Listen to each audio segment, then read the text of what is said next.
Comme vous le savez, hein, aujourd'hui, c'est la toute dernière séance du séminaire patrimonialité consacrée aux expositions littéraires et aux scénographies d'objets. Ceci dit, ce n'est pas du tout la fin du séminaire, puisque un prochain volet s'ouvre quasi immédiatement. Le programme est d'ailleurs déjà en ligne et vous pouvez le consulter. Et ce prochain volet du séminaire, donc, il est consacré à la patrimonialisation des cultures populaires et médiatiques. Donc, il sera pris en charge par Mathieu Le Tourneux et Benoît Crucifix, qui est parmi nous. Et en fait, avant de présenter les intervenantes de la séance d'aujourd'hui, j'aurais bien souhaité qu'ils nous disent deux mots sur cette prochaine session du séminaire.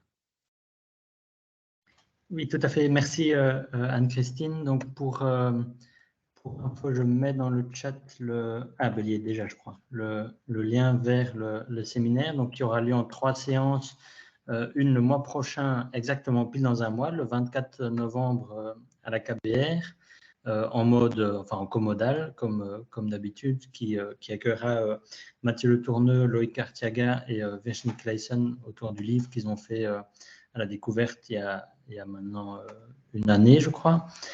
Une autre séance en février 2024 qui reviendra sur 2 fonds de périodique jeunesse à Gand et à Clermont-Ferrand, qui aura lieu à Lugent, qui reviendra un peu sur le rôle en fait des collectionneurs et de collections qui passent du privé au public et l'impact que ça a. Et là, donc, ça sera aussi des interventions qui intégreront des bibliothécaires. Et enfin, une dernière séance le 24 avril avec Yann ici présent, et Cécile Fourel de Fret, consacrée au ciné-roman et au ciné-roman photo, et qui sera liée à l'exposition que Yann organise à Leuven et qui sera aussi en comodal, donc avec une séance à Leuven et une séance une participation en ligne. Et je vous envoie le lien vers le formulaire pour s'inscrire aux différentes séances pour celles et ceux qui veulent recevoir un lien de connexion. Voilà, donc ça c'est un peu toutes les infos. S'il y a des questions, n'hésitez pas à m'écrire ou à me contacter. Et merci Anne-Christine pour ce petit temps de pub. De rien, de rien. Donc voilà, je vous invite chaleureusement à poursuivre les activités de patrimonialité sur ce thème des cultures populaires et médiatiques et des questions de leur patrimonialisation dès le mois prochain. Donc on entame une nouvelle session de réflexion.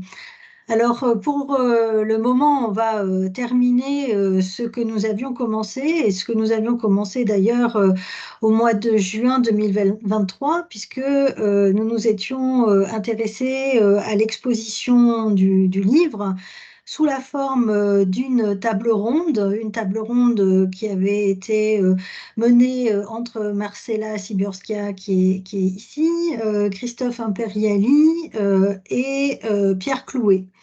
Donc, une fois n'est pas coutume, nous avons commencé par l'entretien et nous finissons donc par la communication. Donc, c'est une communication toujours consacrée au thème du livre dans le cadre de l'exposition. Le titre en est « La matérialité du patrimoine littéraire », l'objet livre à l'exposition. Et donc, nous accueillons aujourd'hui donc Perrine Descroès et Marcella Sibiorska pour poursuivre nos réflexions.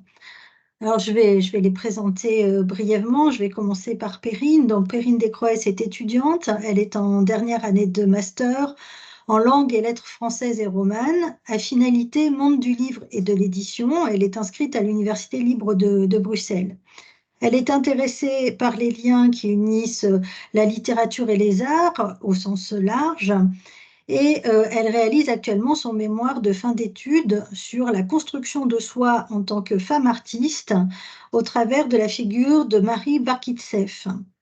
En parallèle à ses études, elle est devenue, depuis le départ de Marcella Sibiorska, responsable par intérim de la médiation et de la communication à la Vitokiana. Ensuite, donc, Marcella Sibiorska, qu'on a déjà accueillie au mois de juin. Donc, Marcella est post-doctorante FNRS S, voilà, je vais y arriver, à l'Université libre de Bruxelles, et elle est professeure à la Vrije Universiteit de Bruxelles aussi, donc VUB pour les intimes. De 2021 à 2023, elle a été responsable de la médiation et de la communication à la Vitokiana. Et après avoir achevé sa thèse sur les albums de la Pléiade, qui était une thèse en co-tutelle entre l'Université catholique de Louvain et la Sorbonne Université, elle a travaillé notamment sur les portraits de pays dans la Guilde du Livre à l'Université de Lausanne, sur le maniement d'images concrètes par les écrivains d'avant-garde à l'Université catholique de Louvain et dans le cadre du projet mené par Anne Reverso, le projet ERC Handling. Et elle s'intéresse plus largement aux interactions entre texte et image dans la construction de l'image de l'auteur. Elle s'intéresse aussi au processus de patrimonialisation de la littérature, aux relations entre littérature et publicité, et plus particulièrement à la publicité éditoriale. Donc, nous sommes en présence de spécialistes du monde du livre et de l'exposition, et je leur laisse tout de suite la parole pour présenter leur communication. Merci beaucoup, Anne-Christine. Je vais juste partager la présentation. Alors, est-ce que, comme ceci, vous voyez bien ce qu'il faut? Oui, tout à fait. Oui, de oui. mon côté, c'est bon. Ouais. Parfait. Alors, sauf que moi, je ne vous voyais plus, donc je dois recommencer. Ça, c'est toujours bien.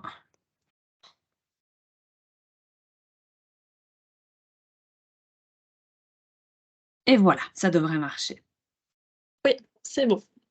Parfait. Super. Donc, merci Camille et Anne-Christine pour votre accueil dans ce volet du séminaire. Merci aussi de m'accueillir une deuxième fois. Donc, nous parlerons aujourd'hui de l'objet livre et des différentes façons de l'exposer. Peut-être avant de commencer, ce serait bien de préciser qu'il s'agit ici d'une communication vraiment à caractère exploratoire. Donc, on prend la liberté que laisse la forme du séminaire pour amorcer quelques pistes de réflexion. Donc, nous parlons ici surtout comme professionnel pour Perrine et ex-professionnel pour moi du musée. Et donc, évidemment, toutes les suggestions et pistes seront les bienvenues pour cette communication qui est en fait une réflexion en cours. Alors, les expositions consacrées à la littérature se déclinent sous diverses formes, qu'elles prennent pour objet un écrivain ou son processus de création, ou le processus de création de la littérature, qu'elles montrent des manuscrits ou se penchent sur les personnages et les thèmes littéraires, qu'elles s'intéressent à la postériorité de l'œuvre ou qu'elles passent par le prisme de la littérature pour donner à voir d'autres arts. Ces manifestations foisonnent dans différents types d'institutions et de lieux culturels tels que les bibliothèques, les musées ou les centres culturels, voire même dans des espaces commerciaux comme des maisons de vente, et on pense notamment à l'exposition Les Assises du temps perdu à la maison Cornette de Saint-Cyr. Compte tenu de la diversité des lieux qui consacrent au moins en partie leur programmation à l'exposition de la littérature, les dispositifs de monstration sont bien entendu tout aussi variés, œuvrant pour une mise en espace aussi innovante que possible d'un contenu textuel. Il s'agit toutefois, comme l'ont démontré bien des contributions d'ailleurs au sein de ce séminaire, d'un défi considérable. En effet, d'après Jérôme Bessières et Emmanuel Payen, la littérature n'a pas de visage. En évoquant l'immatérialité du texte, les auteurs soulèvent ainsi la question qui taraude toute personne et institution s'essayant à l'exposition de la littérature et la difficulté à ne pas la dénaturer par une mise en espace qui, par le geste même de la matérialisation d'une pensée, devient un geste d'interprétation. Et je les cite ici. Même si l'on peut retenir quelques phrases bien frappées, les reproduire en grand format sur les murs de la salle d'exposition, voire y typographier un poème, jamais on ne pourra y inscrire le livre entier. L'impossibilité de donner à lire l'œuvre intégrale se voit ainsi par diverses stratégies discursives, scénographiques et de médiation, substituées par la recherche d'une manière de traduire dans l'espace l'essence de l'œuvre et de relier l'auteur ou l'autrice à l'œuvre et au public. Donner à voir des livres en est dès lors venu à être perçu comme un procédé distinct de la mise en exposition de la littérature. En effet, le livre est un objet qui se déploie dans un rapport d'intimité avec celui ou celle qui le parcourt. Et la découverte de son contenu nécessite une action répétée de manipulation des pages qui s'inscrit dans le temps et demande un investissement tactile de l'objet imprimé. Exposer le livre peut ainsi être perçu comme un geste contre nature, comme l'indique Myriam Ouattey-Delmotte, et je la cite ici. Exposer, le livre est déconnecté de sa ritualité première pour en impliquer de nouvelles. Il est à regarder plutôt qu'à lire, à analyser plutôt qu'à utiliser, à conserver plutôt qu'à toucher, à deviner plutôt qu'à manipuler. La mise en vitrine du livre, comme vous le voyez ici, semble donc en opposition complète avec la possibilité de lecture, puisqu'elle fiche le livre dans une position choisie par le ou la commissaire de l'exposition. Habituellement ouvert sur une double page ou fermé de manière à rendre visible la couverture, bien que, et on en a un exemple ici sur la photo de droite, les expositions qui cherchent à mettre en avant la reliure tendent à exposer le livre debout, souvent entrouvert, de manière à souligner son aspect plastique. Dérobé de sa fonction première de vecteur du texte permettant un rapport de proximité et durable dans le temps avec le lecteur ou la lectrice, le livre se voit ainsi souvent écarté des scénographies qui privilégient le contenu de l'œuvre littéraire. S'il contient des informations relatives à l'élaboration d'un ouvrage, il peut intégrer une exposition génétique en tant qu'objet relatif au processus de création, et on pense notamment à un exemple comme les volumes annotés par Schopenhauer dans un geste de génétique post-éditoriale qu'on a évoqué lors de la table ronde au mois de juin, et qui ont été exposés à la Fondation Bodmer dans le cadre de l'exposition unique et à l'IMEC dans le cadre de l'exposition singulier. Lorsqu'il s'agit de montrer une première édition ou un tirage signé, dédicacé ou annoté par l'auteur ou l'autrice, le livre se voit en revanche généralement relégué au rang d'objet fétiche. Exposé dans un tel contexte et en tant qu'exemplaire inscrit dans une histoire matérielle spécifique, le livre devient un simple objet d'ostentation et s'inscrit à ce titre dans la mythologie de l'objet ancien lié à la passion collectrice, telle qu'elle est décrite par Jean Baudrillard, dont la fonction est d'assouvir la nostalgie des origines et une obsession de l'authenticité qui, je cite, se traduit par une obsession de certitude, celle de l'origine de l'œuvre, de sa date, de son auteur, de sa signature. Baudrillard poursuit ainsi: le simple fait que tel objet ait appartenu à quelqu'un de célèbre, de puissant, lui confère une valeur. La fascination de l'objet artisanal lui vient de ce qu'il est passé par la main de quelqu'un dont le travail est encore inscrit. C'est la fascination de ce qui a été créé, et qui pour cela est unique puisque le moment de la création est irréversible. Or, cette recherche de l'authenticité dans le moment de création peut facilement avoir pour effet de conduire à une idolâtrie de l'objet exposé au détriment du contenu dont il est porteur.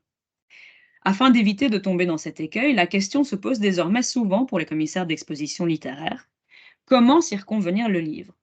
Comment, dans un but de monstration des lettres, dissocier le contenu littéraire de son support par excellence? Des stratégies expographiques de plus en plus inventives sont mises en œuvre afin de donner à lire l'œuvre sans en passer par sa manifestation matérielle la plus traditionnelle. Dès lors, quels sont les effets de la mise en exposition de l'objet même associé à la lecture, à première vue dénaturé dans un contexte qui le voit dépourvu de sa fonction première? Dans quelle mesure et par quels moyens l'exposition du livre permet-elle la patrimonialisation de son contenu? Afin de tenter de répondre à ces questions, nous appuierons notre réflexion sur le cas d'une institution entièrement dédiée au livre et à ses différentes matérialités, la Wittockiana, Musée des Arts du Livre et de la Reliure à Bruxelles. Les collections de la Wittockiana se concentrent précisément sur des livres précieux, des objets dont la valeur tient à leur facture particulière ou à la trace qu'une main créatrice a laissée sur leur page. L'approche muséologique du livre au sein de la Wittockiana est intimement liée à son histoire et particulièrement à celle de son fondateur. Au début des années 80, Michel Wittock, bibliophile depuis sa plus tendre enfance, a l'idée de faire bâtir un lieu qui pourrait accueillir son impressionnante collection de livres rares. C'est ainsi qu'en 1983, il inaugure la Wittockiana, qu'il destine initialement simplement à abriter ses acquisitions et les montrer à quelques amis ou amis, ainsi qu'à des amateurs ou amatrices du livre. Suite au désir de son créateur d'ouvrir l'accès à ces trésors à un public plus large, la Wittockiana fut reconnue en 2010 comme musée par la Fédération Wallonie-Bruxelles. Souhaitant pérenniser sa collection, Michel Wittock en fit don à la Fondation Roi Baudouin un an plus tard. La collection d'ouvrages rassemblés par Michel Wittock au fil des ans reste très personnelle, étant entendu qu'elle résulte des affinités d'un passionné. eu égard de leur constitution selon les goûts du fondateur, les fonds du musée n'ont donc aucunement la prétention de représenter toute l'histoire du décor dans la reliure à travers les âges, ni dans le monde. Certains muséologues considèrent d'ailleurs que l'objectivité en matière de collectionnisme est impossible. Ne faisant point cas des classiques critères scientifiques de sélection, le bibliophile a opté pour une politique d'acquisition de pièces fondée avant tout sur le décor qui, par sa seule beauté, répondait à ses aspirations subjectives. Une partie conséquente de la collection est par ailleurs le résultat de legs familiaux, contribuant davantage à la diversification des fonds du musée en termes de type d'objets, d'époque et de style littéraire et artistique. L'intérêt littéraire des ouvrages hébergés par la Wittokana est ainsi éclipsé par la splendeur de leur contenant. Afin d'appuyer ce point, Michel Wittok affirmait d'ailleurs régulièrement ne pas être un grand lecteur. Au cœur des préoccupations de la Wittokana se trouve donc le livre, abordé par le biais de sa matérialité. Livre unique, livre rare, mais aussi livre comme objet d'art, voire comme matière première de la création, peuplent les salles du musée. Les disciplines dans lesquelles s'inscrit la valorisation des collections de la Wittokana se situent dès lors à la croisée de la littérature et de l'histoire de l'art. De nombreux livres ayant subi une transformation physique par l'intervention d'un ou une artiste, un ou une relieur-relieuse, un ou une graveur-graveuse, un ou une illustrateur-illustratrice. En 2019, la Wittokana faisait par exemple l'acquisition d'un ouvrage ayant appartenu à la reine Élisabeth, Les villages illusoires d'Émile Verhaeren. Ce recueil de poèmes est recouvert d'une reliure de maroquin rouge dessinée par l'artiste pluridisciplinaire Henri van de Velde et exécutée par le relieur Paul Claessens. Les 15 poèmes sont également illustrés d'eau forte réalisés par Henri-François Ramaker, dit Rama. Le concours d'une série d'artistes et artisans au sein de cet ouvrage illustre la manière dont ce livre sort du seul domaine de la littérature et devient un objet d'art unique, inscrit dans le courant de l'art nouveau. Depuis le décès de Michel Wittok en 2020, la principale mission du musée consiste ainsi à mettre en valeur ses collections accumulées par son fondateur. Un deuxième enjeu, relatif à l'ouverture de l'institution au public et à l'établissement d'un projet scientifique, vise à exposer les arts du livre dans un sens plus large. Illustration, imprimerie, gravure, bande dessinée, micro-édition et bien d'autres domaines font désormais régulièrement l'objet de diverses manifestations au sein du musée, ce qui implique une extension du domaine des préoccupations de la Wittokana au-delà des intérêts centraux de Michel Wittok. En d'autres termes, il s'agit de se préserver de concevoir les collections uniquement comme des mémorabilia, c'est-à-dire des objets conservés en raison de leur association à des personnes ou à des événements, et ou des personalia, donc des effets personnels attachés de près ou de loin au fondateur, mais de les appréhender en tant que muséalia, c'est-à-dire des éléments prélevés de leur milieu d'origine, qu'ils soient naturels ou culturels, et recueillis en un lieu approprié à fonction muséale. Cet enjeu repose sur le principe que l'entrée d'objets au musée en modifie définitivement la perception. Une fois accueilli par un musée, l'objet n'entretient plus seulement des relations avec d'autres objets et avec le collectionneur, mais également avec le public. Or, la reliure d'art exerce d'emblée une modification de la perception du livre, puisqu'elle a souvent pour effet d'entraver la lecture par sa fragilité ou sa rigidité, empêchant l'ouverture convenable du livre. Ces interventions a posteriori contribuent ainsi davantage à une considération du livre comme objet immuable, destiné à être regardé plutôt que lu.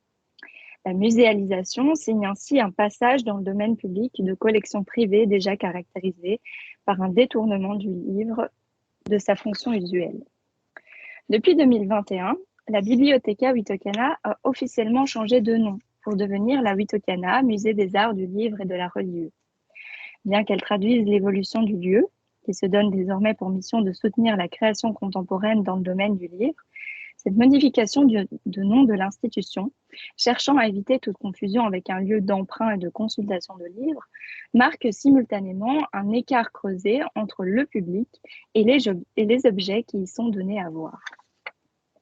S'il permet une diversification en termes de matière d'exposition temporaire, cet ajustement des objectifs muséaux n'est pas sans poser de difficultés en ce qui concerne la scénographie et la conservation de la collection permanente. particulièrement compte tenu de l'organisation du bâtiment, initialement destiné à accueillir une collection réservée à des démonstrations sporadiques des objets qu'elle recèle. Conçu par l'architecte Emmanuel de Calatayud en 1983, le bâtiment de style brutaliste correspond ainsi à la vision du collectionneur à cette époque. L'objectif était de bâtir un musée privé, un coffre protecteur pour abriter des trésors livresques exceptionnels. Bien que des salles d'exposition aient dès le départ été intégrées au lieu avec l'idée d'y monter des expositions temporaires, le reste de l'institution, disposé en longs couloirs étroits qui joignent entre elles de petites pièces avec peu de vitrines, témoigne ainsi d'une vision du lieu qui ne prenait pas en compte une potentielle monstration de l'entièreté de la collection permanente pour un public plus large. Les ensembles réunis par Michel Wittock sont ainsi répartis en plusieurs espaces, qui ne proposent en outre pas de délimitation claire entre les différents sous-ensembles. La majorité des livres s'y trouvent rangés dans des bibliothèques, montrés aux visiteuses uniquement leur dos, s'ils ne sont pas empaquetés dans une boîte de conservation. Un espace initialement destiné aux réunions du conseil scientifique de la Wittockiana, actuellement appelé salle du conseil, abrite majoritairement des reliures modernes et contemporaines, rangées derrière une vitre en verre fumé. Par ailleurs, des étagères derrière une large table hébergent une série de documents familiaux, dont un important fonds d'archives et de documentation concernant le frère de Napoléon Bonaparte, Lucien, et de sa famille. Cette collection comprend notamment la série complète des 33 volumes formant la célèbre encyclopédie ou dictionnaire raisonné des sciences et des arts et des métiers par une société de gens de lettres, dirigée par Diderot et d'Alembert dans sa première édition. Cet impressionnant ensemble demeure toutefois inaccessible au public dans sa disposition habituelle. Une corde sépare les visiteuses de la table de réunion, derrière laquelle il et elle peuvent deviner la présence de ces objets historiques. La disposition de l'espace ne permet pas en effet d'y installer une vitrine en vue d'une mise en valeur permanente de l'encyclopédie, sans entraver les activités du musée, telles que les réunions et les démonstrations occasionnelles de livres. Alors que la majorité des collections de la Wittockiana portent sur la reliure et le travail artistique du livre, un sous-ensemble montre néanmoins un lien particulier avec l'histoire littéraire belge. Il s'agit du cabinet de Joseph-Jules Valère-Gilles, dit Valère-Gilles, grand-père maternel de Michel Wittock, qui a dirigé durant plusieurs années La Jeune Belgique, une revue d'art et de littérature fondée par Albert Bowens en 1880. Les meubles du cabinet, conçus par Paul Ancart, présentent en eux-mêmes un trésor du patrimoine mobilier, mais le fonds livresque constitue également un précieux témoignage de sociabilité littéraire et artistique au XIXe siècle. Une grande partie des livres qui y sont rangés portent en effet des dédicaces autographes de leurs auteurs. Il est également conservé la correspondance de Valère-Gilles avec plusieurs artistes, plasticiens, écrivains et personnalités belges ou françaises de son époque. Toutefois, malgré tout l'intérêt scientifique et symbolique que peut présenter un tel ensemble portant des traces matérielles de sociabilité littéraire et artistique fin de siècle, la disposition du lieu ne favorise pas la valorisation de ce patrimoine auprès des visiteuses. Bien que les livres demeurent rangés dans le mobilier d'origine, celui-ci se trouve disposé dans un espace de passage vers le reste du musée et est, lui aussi, séparé du public par une corde. Devant l'impossibilité d'exposer les ouvrages qu'il contient, la valeur de cet ensemble, qui, contrairement au reste des fonds du musée, ne se concentre pas sur le travail plastique de l'objet livre, mais sur la signification historique de sa matérialité, tient ainsi précisément à cette obsession de l'authenticité évoquée par Jean Baudrillard. Une pièce en particulier, pourtant, semble faire exception à cette conception du lieu sans regard pour l'exposition des livres au public. La réserve précieuse, qui, grâce à la vitre qui la sépare des salles d'exposition temporaires, s'offre à la vue de tous et de toutes. Toutefois, outre le fait que les livres soient également rangés dans une bibliothèque, cette pièce demeure, elle aussi, physiquement inaccessible afin de garantir la sécurité et la préservation des objets qu'elle accueille. Tout comme dans le reste des espaces muséaux, des normes de conservation strictes y sont en effet en vigueur. Objet fragile, le livre ne peut rester en vitrine plus de 3 mois car, d'une part, certaines positions peuvent entraîner sa déformation et d'autre part, l'exposition à la lumière affadit les teintes du cuir qui ornent de nombreuses reliures. Le musée est en outre soumis à un contrôle sévère de l'hygrométrie qui doit rester la plus stable possible. Si elles sont essentielles au maintien de la collection dans un état optimal, ces mesures de conservation exercent cependant un effet contraire à l'intention qui a présidé à la construction de ces réserves visibles. Bien des visiteuses affirment ainsi ressentir une forme d'interdit face à ce précieux ensemble dont elles ne peuvent s'approcher davantage. Ces contraintes présentent un défi considérable pour le musée en termes de mise en valeur de la collection permanente, particulièrement en ce qui concerne la monstration du contenu des livres. Alors que les reliures précieuses font régulièrement l'objet de petites expositions temporaires thématiques dans les petites salles du musée, l'exhibition des plats richement décorés ne semble pas combler les attentes des publics occasionnels, non familiers avec le lieu. La première question des visiteuses découvrant la Wittekena face aux différentes pièces est en effet bien souvent « Quel type de livre conservez-vous ici ?» À l'évidence, la question porte sur les genres d'ouvrages, voire de manière plus précise sur les titres présents dans la collection. L'expérience quotidienne de l'équipe de médiation permet ainsi de constater que malgré l'intérêt porté au livre en tant qu'objet d'art au sein du musée, l'horizon d'attente d'un public non initié à la bibliophilie s'oriente majoritairement vers le contenu des ouvrages conservés dans les rayonnages de la réserve. L'impossibilité d'y accéder procure une source de frustration palpable auprès du public, qui ne se prive d'ailleurs pas d'en faire part au personnel. Une tension s'installe ainsi d'emblée entre les attentes d'un public non initié qui considère le livre comme une ouverture vers des contenus principalement littéraires et la mission du musée, qui consiste officiellement, à travers des activités de valorisation et de recherche scientifique, à éclairer divers aspects caractérisant la matérialité du livre, à savoir les caractéristiques matérielles intrinsèques, les éditions originales ou historiquement importantes, la provenance des ouvrages ou les personnalités historiques qui ont possédé des livres de la collection, les collaborations entre un auteur, un éditeur, un relieur et ou les interventions a posteriori, qu'elles soient artistiques, littéraires, comme des envois et des dédicaces d'auteurs, ou archivistiques et attestant de l'histoire matérielle de l'objet. Afin de pallier l'impossibilité d'exposer ces collections de manière permanente, la Wittekena propose ainsi des expositions temporaires qui visent à donner à voir les possibilités du livre en tant que médium artistique et matière de création, ainsi que de valoriser les artistes qui les pratiquent. Le livre est en effet un objet hybride, en ce qui réunit le savoir-faire de multiples intervenants, les différents maillons de la chaîne éditoriale bien sûr, mais également les artistes et artisans du livre qui le façonnent et parfois le détournent et l'interprètent sur un plan artistique ou conceptuel. Consciente des enjeux soulevés par ces activités, la Wittekena fait usage du livre et de ses possibilités plastiques en tant que tremplin vers une réflexion continue sur l'exposition de cet objet. C'est une problématique que le musée aborde tout le temps, en cherchant à proposer des manières alternatives d'exposer le livre, tout en donnant accès à son contenu, notamment en réalisant des vidéos de feuillettement de pièces données à voir. Dans le courant des dernières années, cette exploration des modes d'exposition du livre se manifeste également à travers un métadiscours qui a pris à plusieurs reprises la forme d'une exposition à part entière.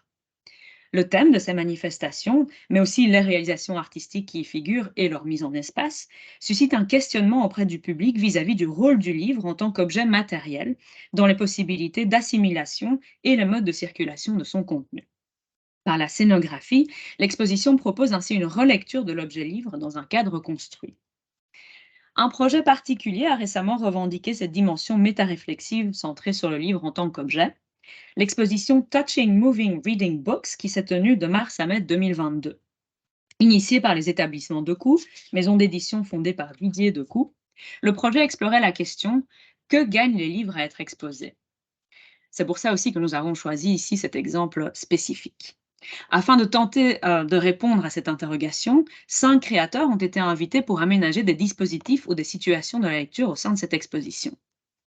Ils et elles ont proposé les résultats de leurs recherches, initiées pour une partie d'entre elles et eux à partir des fonds de la Wittekena, sous forme de dispositifs de lecture ou de relecture, envisageant la lecture comme perception, intellection, appropriation ou jeu d'interprétation.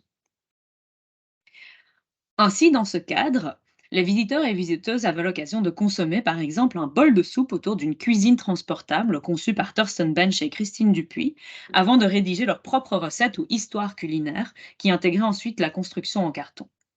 Cette installation considérait le livre et les histoires qu'il peut porter comme un lieu de rencontre inopinée, tout en exacerbant la dimension sensorielle de la lecture et de l'écriture en la transposant dans une expérience gustative.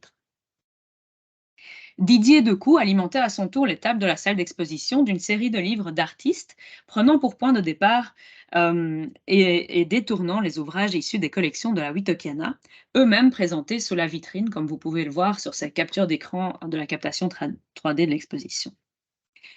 Ces réalisations donnaient ainsi lieu à un côtoiement d'expos précieux et de livres ludiques laissés pour consultation sur les tables installées à cet effet. Mis à part un exemplaire de l'encyclopédie sous cloche, donc la photo de gauche, Didier Decoux a ainsi également choisi d'exposer un exemplaire des Fleurs du Mal, recopié à la main par Valère Gilles, que vous voyez sous vitrine sur la photo de droite. Cet ouvrage, témoignage de l'admiration de Valère Gilles pour Charles Baudelaire et objet exceptionnel par la beauté de sa reliure et de la graphie du poète belge, était mis en relation avec une transcription faite par Didier Decoux, que vous voyez là sur le mur, d'un catalogue de vente de livres organisé par Marcel Brotars lorsque celui-ci exerçait le métier de libraire, et dans le cadre de cette vente avaient été repris des volumes de Baudelaire. Un réseau de renvois conceptuels dont la cheville était le livre en tant qu'objet concret se tissait ainsi au sein de l'exposition. Saskia Gewart, à son tour, a proposé un collationneur optique, un dispositif servant à lire deux textes en même temps par la superposition optique de 2 pages grâce à un jeu de miroir. Intitulée « Machine à lire de la lecture », la création permettait de chercher des coquilles introduites dans une page modifiée de l'encyclopédie de Diderot et d'Alembert en la confrontant à une photocopie de la double page originale. Une seconde possibilité d'usage de la machine consistait à créer sa propre composition littéraire par superposition de pages issues de 2 textes différents reproduits en fac-similé. Poème de Rodney Graham et Un coup de dé jamais n'abolira le hasard de Stéphane Mallarmé. Le nom de Mallarmé revenait plus d'une fois au sein de cette exposition, notamment dans une édition de Raphaël van Lerberghe, intitulée « Ce petit livre est », une interprétation minimaliste du livre de Mallarmé, manuscrit jamais édité du vivant de l'auteur. En effaçant l'ensemble du corps du texte pour ne laisser subsister qu'une note en bas de page, étendue sur l'ensemble de l'ouvrage, il proposa un objet évocateur par son apparence.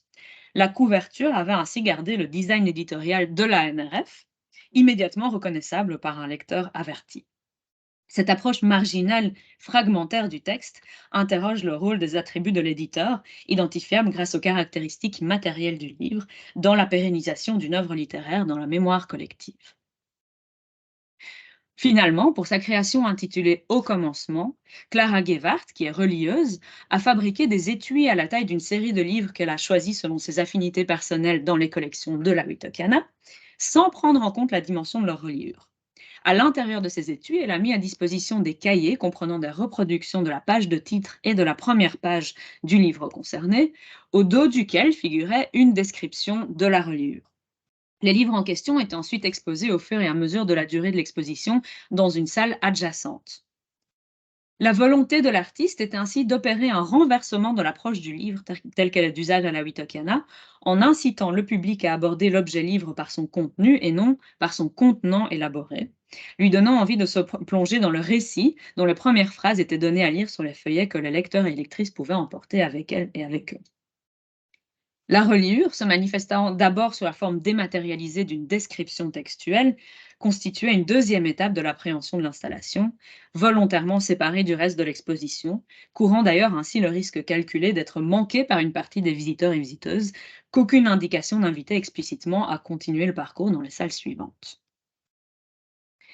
Souhaitant s'écarter de l'expographie traditionnelle associée à l'objet livre afin d'inciter le public à s'interroger sur l'incidence que peut avoir sa muséalisation sur ses fonctions en tant que porteur d'un contenu, symbole d'une culture partagée et matière de création, cette manifestation présentait des manières alternatives d'aborder la lecture, partant du postulat que celle-ci était impossible au sein d'un lieu d'exposition traditionnel. Les livres réalisés par les artistes à partir des collections de la Wittokiana étaient donc, pour la majorité d'entre eux, laissés au libre feuilletement des visiteurs et visiteuses afin d'encourager la découverte des fonds permanents du musée au moyen de réalisations contemporaines qui en proposaient des réinterprétations. Pourtant, par l'effacement ou le réagencement du contenu d'origine, ces livres d'artistes donnaient nécessairement un accès sélectif aux œuvres qui les ont inspirées. Ces lectures alternatives, mises à disposition du public, transposaient ainsi paradoxalement, par le biais de leur propre médialité, l'impossibilité d'accéder à l'intégralité de l'œuvre au sein de l'espace muséal. Et en fin de compte, ils s'apparentaient aux scénographies qui cherchent à montrer l'essence de l'œuvre au moyen de dispositifs faisant fi du livre.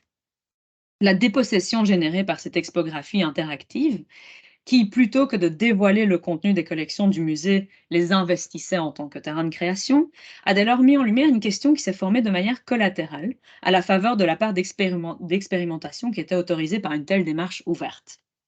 La possibilité d'interagir avec le livre en contexte muséal présente-t-elle réellement une valeur ajoutée en tant que moyen de transmission de la littérature face à d'autres stratégies scénographiques? Le caractère expérimental du projet s'est ainsi révélé dans le mode de médiation choisi, qui relève de la catégorie des modèles behavioristes, issus des travaux sur le conditionnement d'Ivan Pavlov, c'est-à-dire qui mettent en œuvre des situations et des dispositifs induisant une réponse et ou un comportement de la part des visiteurs et visiteuses. Dans ce cas de figure, si la réponse du public est en adéquation avec les attentes de l'exposition, la médiation consiste simplement à l'enrichir par un discours pédagogique. À l'inverse, si elle n'est pas pertinente, elle se doit de proposer d'y remédier par un ou plusieurs artifices.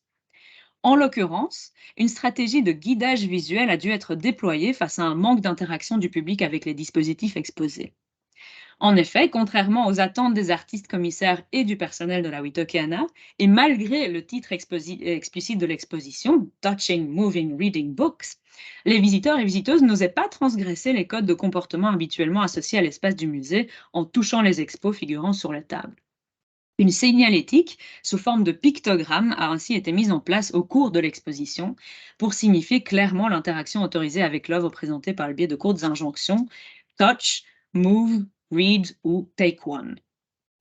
Une observation cruciale inscrite dans le temps a découlé de cette expérimentation. Progressivement, les visiteurs et visiteuses ont gagné en confiance dans l'espace muséal et ont franchi la barrière virtuelle qui semblait les empêcher de toucher les expos.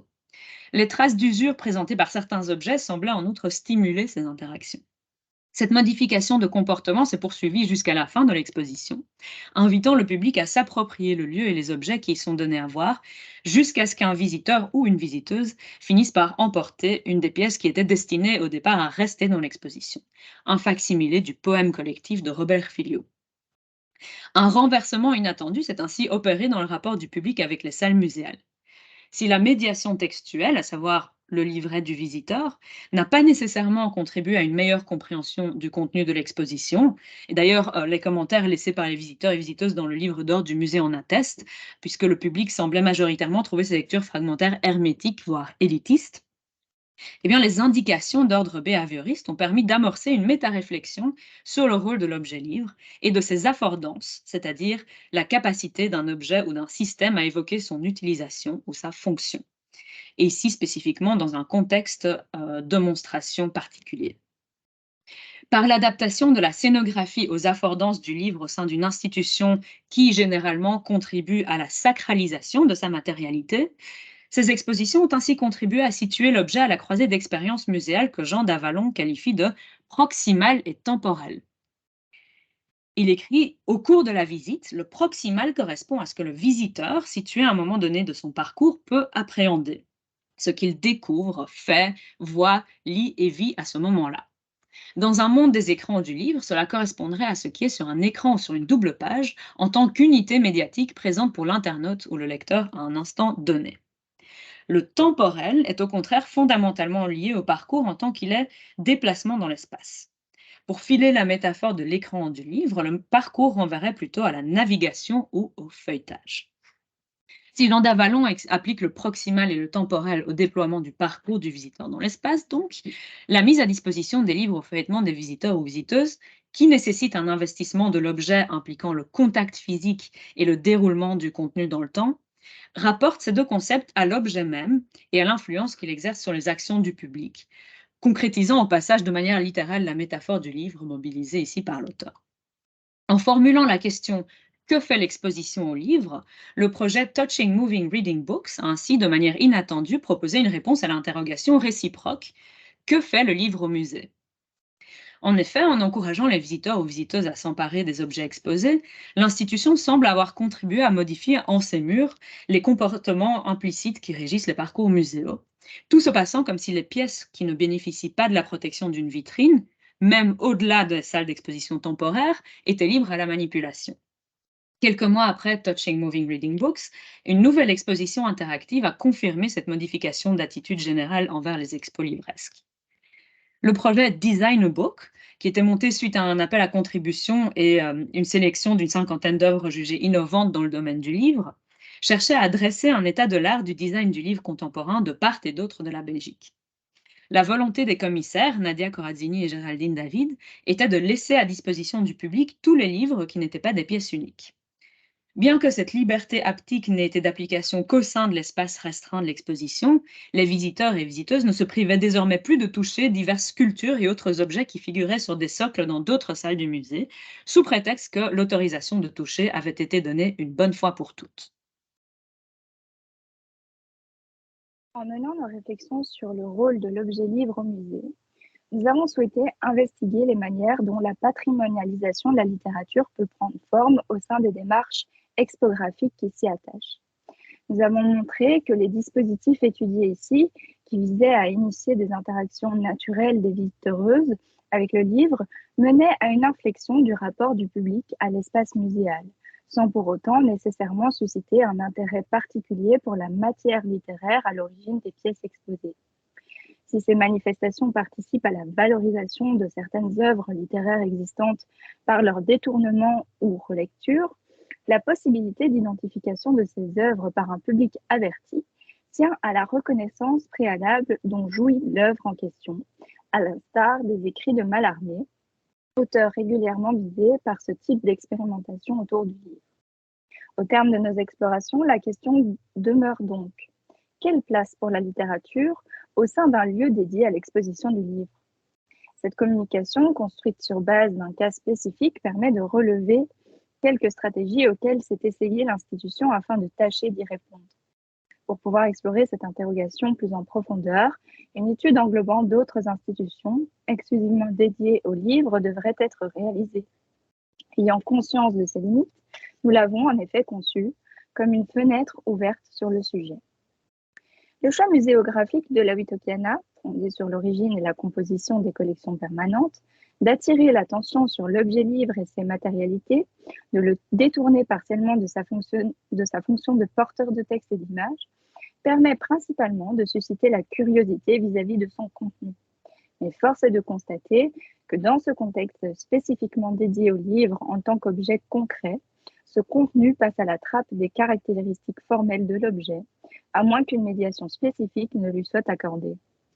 La patrimonialisation de la littérature s'opère ainsi en marge de l'objet livre, souvent in absentia, face à une matière littéraire inatteignable ou partiellement visible. C'est l'aspect extraordinaire, interpellant des objets qui invitent au questionnement au départ du rapport singulier entre le contenant et le contenu, qui permet de poser la question du rôle du livre dans la circulation du texte qu'il porte. Ainsi, pour François Mérès, que je cite, « Le musée n'est qu'un outil au service d'un autre but. Le musée, sous ses différentes formes, agit comme un environnement composé d'éléments préservés et organisés culturellement, où les visiteurs et visiteuses peuvent se situer au travers d'expériences les interpellant, les informant ou les stimulant. Ainsi, l'essence du musée ne se fonde-t-elle pas sur les collections, mais sur la confrontation des publics avec cet environnement composé de témoins matériels. Or, cette spécificité muséale se recoupe par la caractérisation du patrimoine qui évoque à la fois l'acte de transmettre et les 1000 parcours de la curiosité. La définition des responsabilités du musée rendue par différents muséologues a significativement évolué depuis les années 80 et évolue encore aujourd'hui. Avec le temps, il semblerait que l'importance accordée par ces définitions à la rencontre entre les œuvres et le public n'a cessé de croître. Cette redéfinition du musée place donc Au centre de ces enjeux, la médiation qui, selon Daniel Jacobi, n'est aucunement une création ex nihilo résultant de l'ère communicationnelle, mais bien une mission essentielle des institutions patrimoniales. L'exposition est d'ailleurs devenue l'activité majeure des musées car, par rapport à l'accrochage permanent, elle permet de manifester une originalité de traitement et ou un point de vue. À ce titre, l'exposition du livre, considérée comme objet matériel, apparaît comme une opération complémentaire à l'exposition de la littérature, non seulement par la manière dont elle aborde la circulation des idées, les questionnements esthétiques et l'histoire qui s'y attachent, mais aussi par les interrogations qu'elle soulève vis-à-vis du rôle de l'institution muséale dans la transmission de ces informations.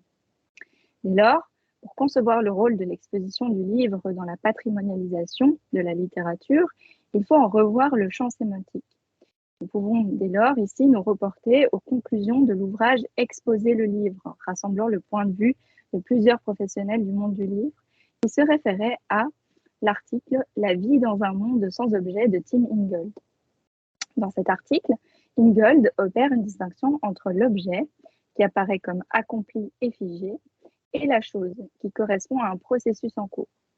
Envisager le livre comme une chose et non comme un objet permet alors d'impliquer l'environnement humain qui l'entoure, ainsi que les évolutions auxquelles mènent les interactions avec cet environnement. Mettre à distance le rôle premier du livre, en le confinant à ses attributs matériels, mènerait dès lors à une expérience autre, fondée sur le partage et un questionnement, dont le point de départ est une expérience esthétique.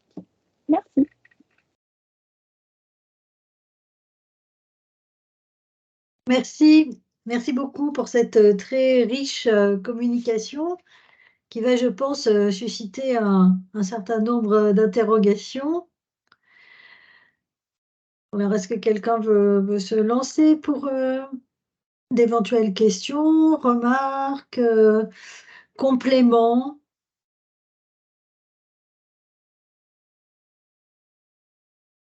Oui, Yann Bettens? Il faut mettre votre micro. Vous m'entendez? Oui. Ok. Tout d'abord, un très très grand merci à Marcella et à Perrine pour la très très belle communication. J'ai énormément appris. Merci pour cela. J'ai une question toute pratique qui concerne la dimension, disons, sonore du livre.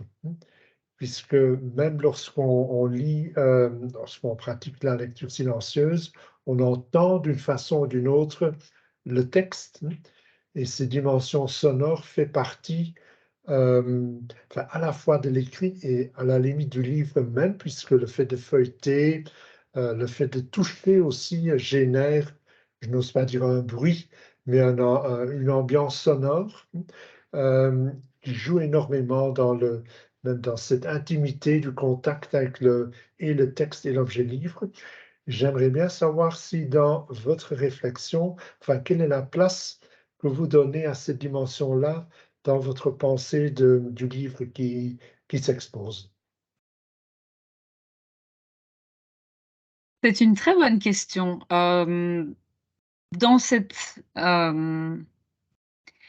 Dans cette réflexion-ci, nous n'y avons pas vraiment accordé de place, mais je pense que ça tient aussi au fait qu'au quotidien, au musée, on n'est pas mené cette réflexion-là. Je pense, en fait, c'est intéressant parce que je pense notamment au projet Touching Moving Reading Books. Je sais qu'au départ, un des artistes avait comme projet de proposer une intervention sonore. On ne sait pas très bien de quelle nature autour d'un livre, qui n'a jamais vu le jour.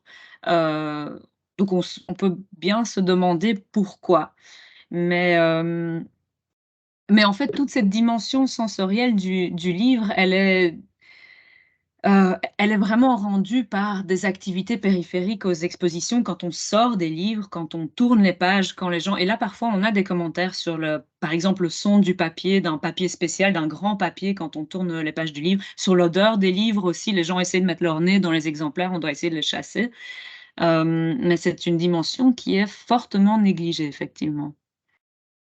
Sans doute pour de bonnes raisons, puisque très souvent, une ambiance sonore est une nuisance sonore. enfin, vous savez toutes les deux à quel point je suis allergique à ce genre de, ben, disons, de parasites.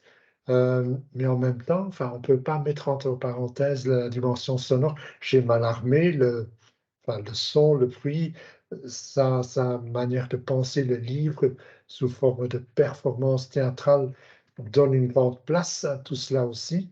Donc moi, j'attends toujours enfin, ce passage à,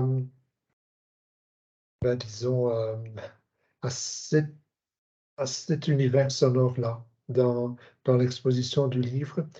Et j'étais tout simplement curieux de savoir si dans enfin, si d'autres exemples que vous connaissez ont abordé cette question-là, que ce soit pour neutraliser les nuisances ou pour mettre en valeur enfin, une véritable création sonore.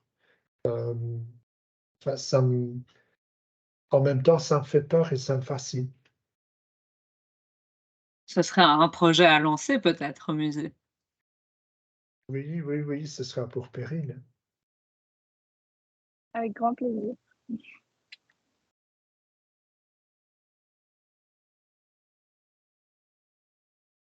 D'autres questions?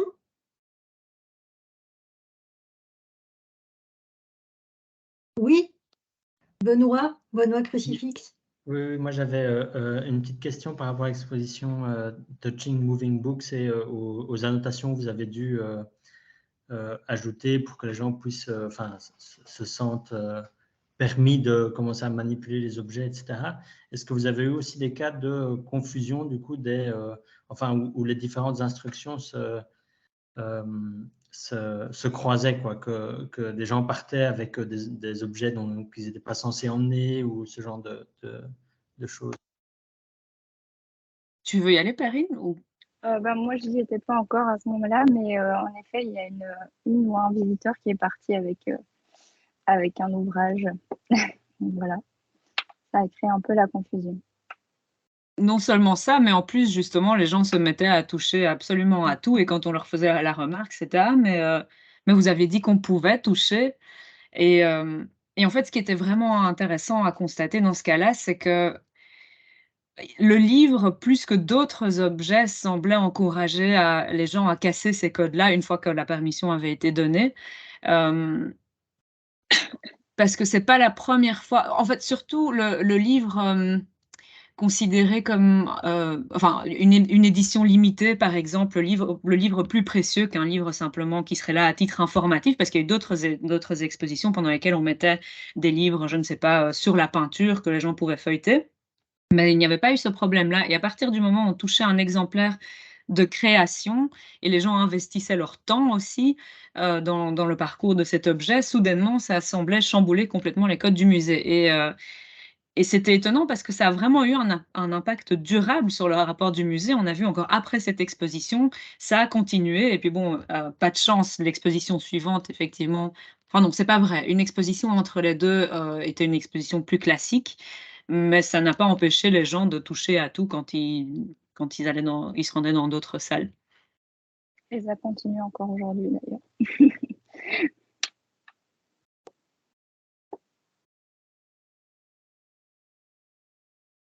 D'autres remarques ou questions?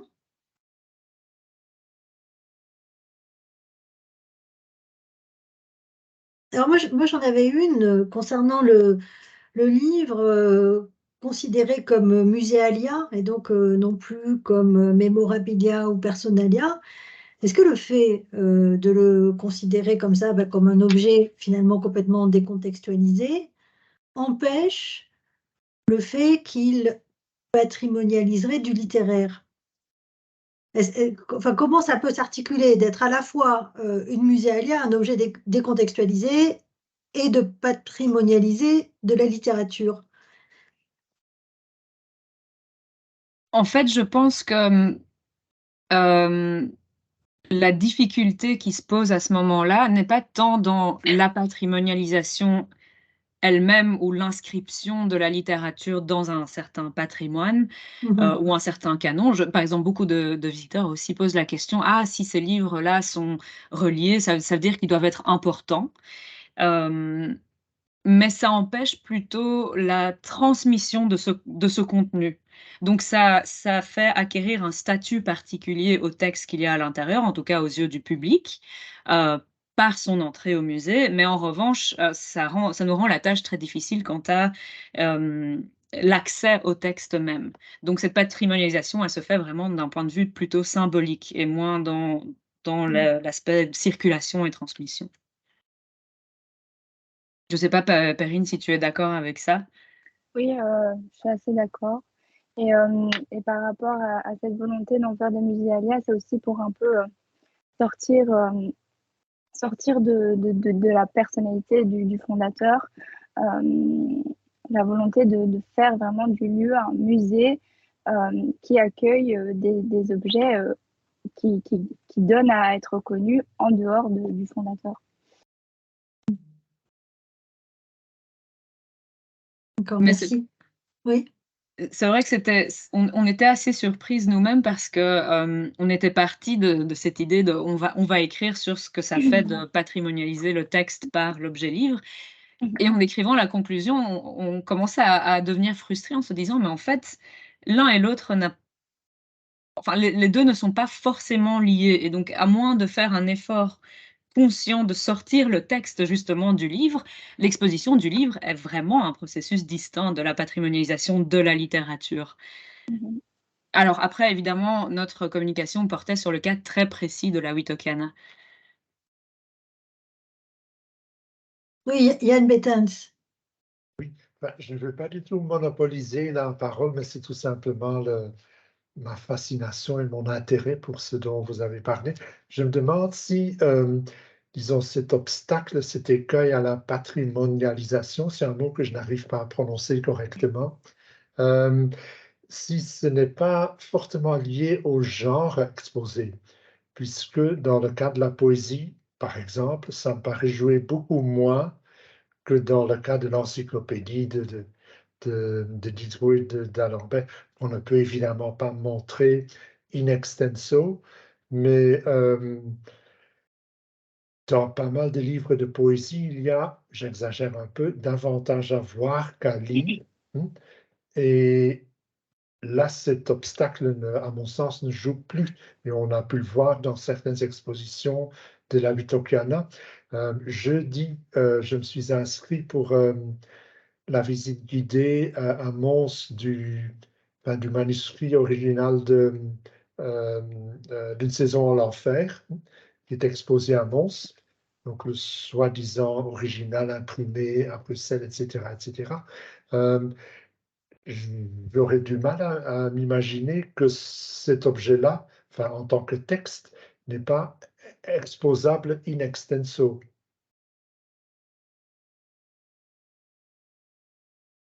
Oui, c'est vrai, ça tient très fort au genre, effectivement. Cela dit, tu évoquais l'encyclopédie qui, étonnamment, en fait, est assez facile à exposer puisque le contenu de l'encyclopédie n'est pas un texte continu, mais on peut en extraire des fragments. Et donc, si on en montre un extrait, on montre en quelque sorte l'ensemble du livre, à moins qu'on ait envie de lire une définition spécifique. Mais le fait que la poésie soit plus facilement exposable et patrimonialisable par le biais du livre, je pense c'est aussi une des raisons pour lesquelles il y a tellement d'activités dans le design du livre qui est mise en avant par la Wittockiana. Ce sera pas enfin voilà, dans les expositions qui sont plutôt dédiées à l'innovation dans le livre, on n'a pas vu de Zola, par exemple.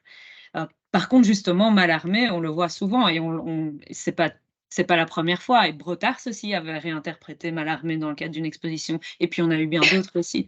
Donc, effectivement, je pense que tu as tout à fait raison. Et d'ailleurs, c'est vrai que c'est aussi une question qu'on a souvent en montrant la réserve précieuse aux visiteurs qui ne savent pas ce qui s'y trouve. c'est souvent: «Ah oui, mais quels sont les genres littéraires représentés ici?» Alors, sous-entendu, vous avez sûrement, des romans et des traités de philosophie, mais pas, des choses loufoques. Il y a une espèce d'idée préconçue que seule la littérature canonique, mériterait d'être reliée, par exemple, dans des livres, exceptionnels ou porter des reliures uniques. Merci, merci, merci. Mais justement, en parlant de typologie éditoriale, est-ce qu'on pourrait faire un lien entre des typologies éditoriales et des typologies d'expographie, par exemple? Dans quel sens? Bah, dans le sens où, par exemple, comment, par exemple, alors je vais peut-être tourner les choses autrement, mais par exemple, à un moment dans votre diaporama, vous avez montré le fond de revues qui étaient rangées dans leur mobilier d'époque, derrière une corde, etc. Est-ce qu'il y a une manière d'exposer ce type de revue? Est-ce que vous avez, par exemple, songé à les sortir des meubles pour les mettre autrement, les exposer autrement, montrer le contenu? Parce que là, on a l'impression que c'est plutôt une espèce de bibliothèque d'études, mais fermée au public. Donc, voilà. Est-ce qu'il y a comme ça des objets éditoriaux qui sont destinés à ne jamais être exposés? Ou alors est-ce qu'il y a qui appelle un certain type d'exposition, et je pense en particulier à ce petit lot de revues. Je pense que tout est exposable. Je crois que Perrine, tu voulais dire quelque chose?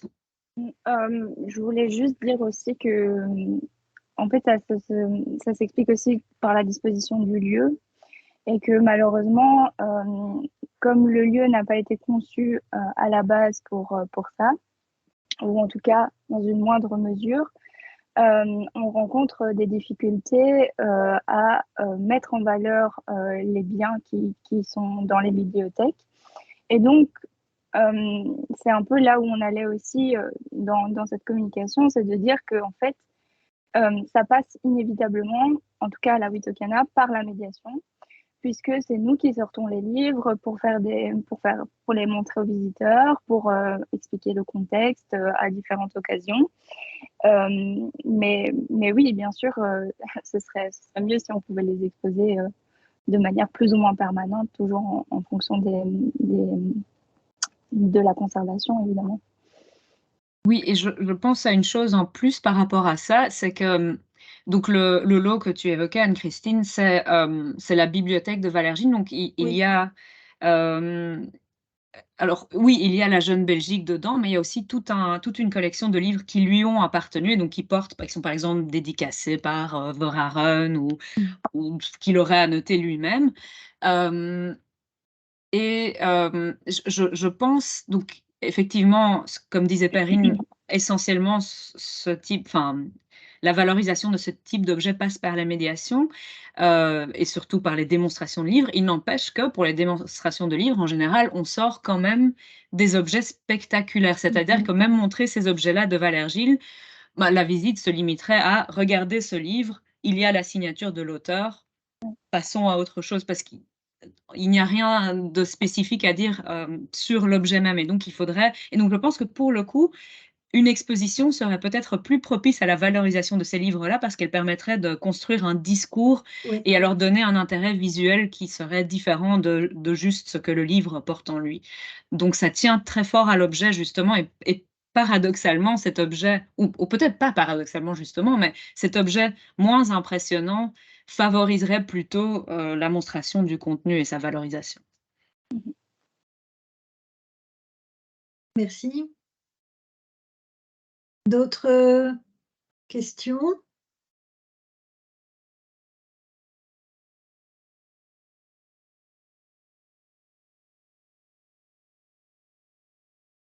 Camille, vois-tu des mains levées? Non, je pensais justement à cette lecture fragmentaire qu'on pourrait faire dans l'exposition. Vous m'entendez bien, Christine? Oui, Tu voulais oui, dire? oui. Ah, ok, parfait. Cette lecture fragmentaire, tu as commencé par nous montrer, Marcella, une citation où était dit jamais on ne pourrait y inscrire le livre entier, ça m'a fait penser en fait à ces différentes formes de lecture qu'on peut faire dans l'espace d'exposition.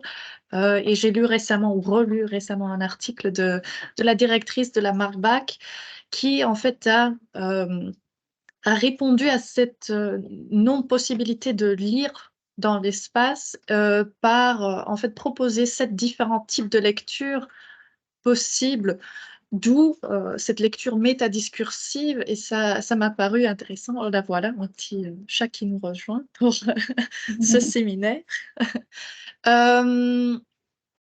Et voilà, mais ça, c'est plutôt le côté contenu, alors le côté patrimonial de la littérature qui est transmis plutôt de ce que vous avez proposé ici en termes de côté plastique, artistique, artisanal.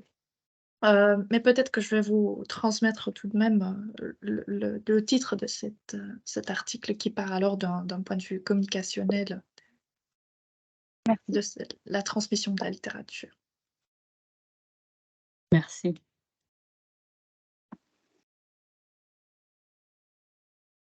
Yann Bétens, je vois que vous avez toujours la main levée et vous avez une autre question. Il y a au moins une question qui me brûle les lèvres et qui concerne la notion de médiation et plus spécifiquement la question disons de la tranche d'âge à laquelle s'adressent les médiateurs et les médiatrices. Généralement, c'est des publics scolaires auxquels vous vous adressez. J'aimerais bien savoir comment vous dialoguez ou quel type de dialogue vous établissez avec un public plus âgé, qui est le public typiquement bibliophile. Comment est-ce que cela se passe?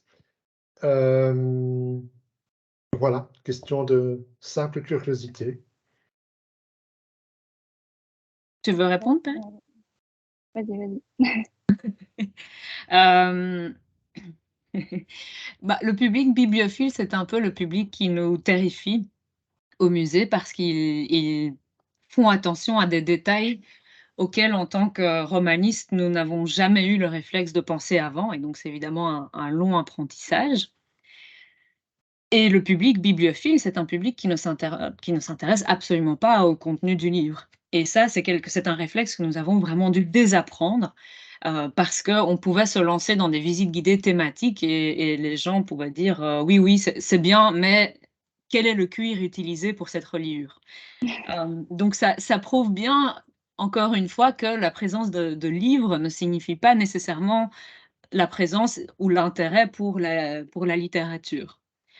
Donc oui, pour répondre très simplement à ta question, à ce moment-là, quand on est face à des bibliophiles, on aborde le livre comme on aborderait tout autre objet d'art. On parle des motifs, des couleurs, des matériaux utilisés, de la période, du courant artistique dans lequel se situe le livre. On parle du livre comme on parlerait d'une peinture ou d'une sculpture.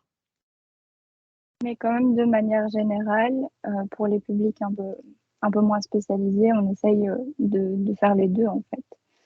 De parler aussi bien du contenant que du contenu. Et on essaye aussi avec les bibliophiles, mais bon, ils sont moins intéressés par le contenu, c'est sûr. Oui, merci. C'est sûr aussi que le contenu des activités muséales a été infléchi par la présence des romanistes ces derniers temps. Donc, on ne propose pas toujours les mêmes activités. C'est aussi... sachant que l'équipe du musée est petite, et je parle comme si j'étais toujours au musée, mais l'influence d'une personne dans la médiation change énormément aux discours qui sont produits par le musée également.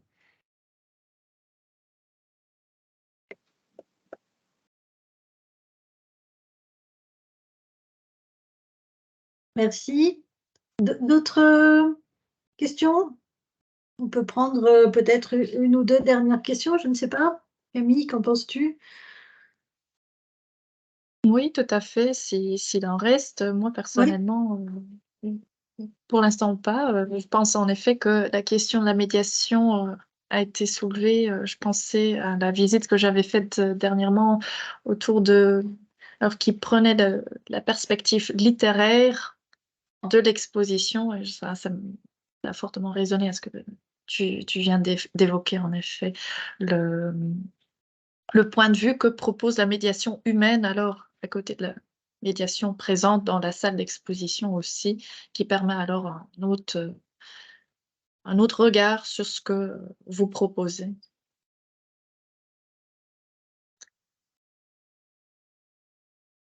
Oui, parce que finalement, moi j'ai eu l'impression, dans la conclusion, on en revenait un peu aux questionnements initiaux, où d'un côté on avait les expositions sur les arts du livre, et de l'autre côté, Paul Valéry, Julien Klein, qui se disaient comment montrer la littérature.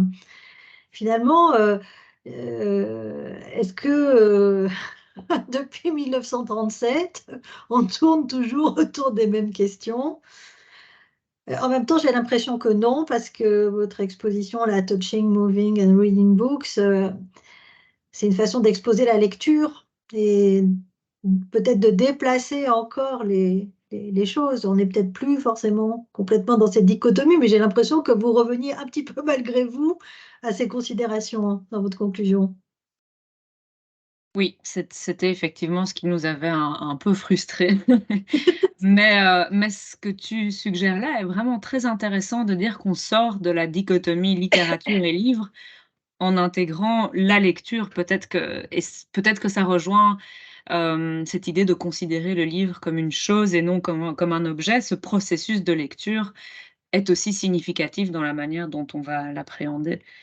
Je ne sais pas encore exactement comment intégrer tout ça dans la réflexion, mais c'est effectivement un élément qu'on aurait peut-être dû déjà y intégrer. Non, mais ce que vous l'avez suggéré, et en fait, on en arrive quand même à cette idée, est-ce que le livre peut complètement être une muséalie? Est-ce que c'est vraiment complètement possible? Parce que quand un objet devient un objet de musée, justement, il perd son statut de chose. Or là, vous montrez que finalement, il y aurait quand même grand intérêt à ne pas considérer le livre sous la forme d'un objet type musée, mais de le réinvestir de son processus et de sa dimension de chose, pour le faire vivre en fait.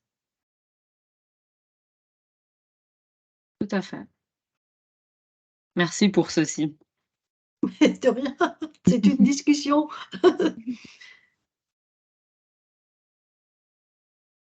Quelqu'un veut prendre la parole? Non?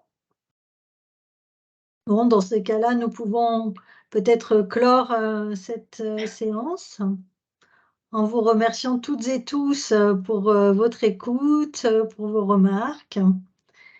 Et Camille, un mot de conclusion pour notre session? Non, ouais. Oui, voilà, je tiens aussi comme c'est la vraie fin de nos rencontres Oui. mensuelles, je tiens aussi à remercier toute l'équipe de patrimonialité et de tous les intervenants, intervenantes aussi, pour avoir enrichi ces discussions. Chaque intervention a été vraiment stimulante et apporté de nouvelles perspectives, disons, de différentes institutions, différents types d'expositions, différentes façons d'exposer la littérature à travers les différents objets qu'on a évoqués sous ces 5 ou 6 séances. Mais vraiment un grand merci à tout le monde d'avoir apporté ces perspectives à ce tableau d'objets, d'expos littéraires. Merci. Donc merci beaucoup. Et donc rendez-vous dans un mois Voilà. avec Benoît Crucifix et Mathieu Le Tourneux pour une nouvelle session du séminaire. Voilà. Merci beaucoup à tout le monde. Merci à tous. Merci beaucoup. À tous. Merci, Au au revoir. Merci beaucoup.